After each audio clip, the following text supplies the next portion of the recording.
ভিডিওটা আমার প্রোফাইল থেকে আমি শেয়ার করব না, কখনোই না।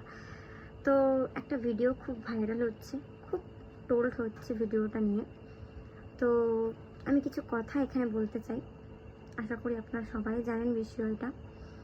তো সাহেব ভট্টাচার্য বা সাহেব ভট্টাচার্যা, যেই হোক, আমাদের সবার প্রিয়। তো সবাই আমরা তাকে চিনি, খুব চেনা মুখ। সে আগে ছোটো ছোটো পর্দায় কাজ করতো, এখন বড় বড় পর্দাতেও কিছু কিছু পর্দাতে সে কাজ করে, সিরিয়ালও করে। তো আমরা সবাই তাকে চিনি। তো ভিডিওটা কারা ভাইরাল করছে? ভিডিওটা আমরা ভাইরাল করছি, আমাদের মতন মানুষরা ভাইরাল করছে। তো যুগ কোথায় চলে এসছে? 2025 সালে এসেও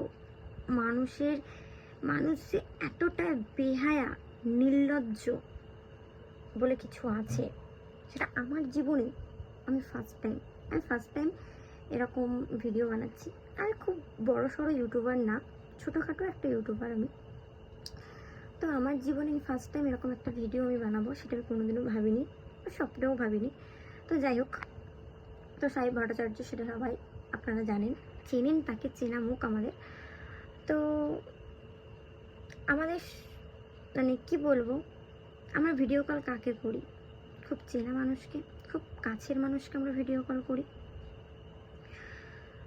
তো ভিডিও কলে স্পষ্ট দেখা যাচ্ছে ওটা একটা স্ক্রিন রেকর্ডিং। তো যে করেছে, যে ছেড়েছে ভিডিও, সে কি ঠিক করেছে? ঠিক করেছে না, ঠিক করিনি সে। কারণ যেই করে থাকুক, সেটা বহুত বড় একটা অন্যায় করেছে।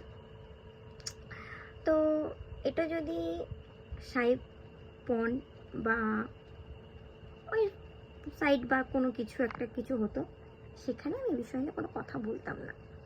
কারণ এই জিনিসটা হচ্ছে অজান্তে সেই জিনিসটা ভুল করে ফেলেছে, আর আমরা কি করছি, সেটাকে নিয়ে ভাইরাল করছি। মানে দিন কোথায় চলে এসছে। ধরুন তো, সাহেব যদি এই জিনিসটা করতো তাহলে কেমন লাগতো? সে কিন্তু করিনি জিনিসটা, সে কিন্তু এই জিনিসটা করিনি, কিন্তু তার মনের মধ্যে এই জিনিসটা আসেনি। আমাদের বেসিক পার্ট আমরা কখন তাকে শেয়ার করি? খুব কাছের মানুষকেই আমরা শেয়ার করি।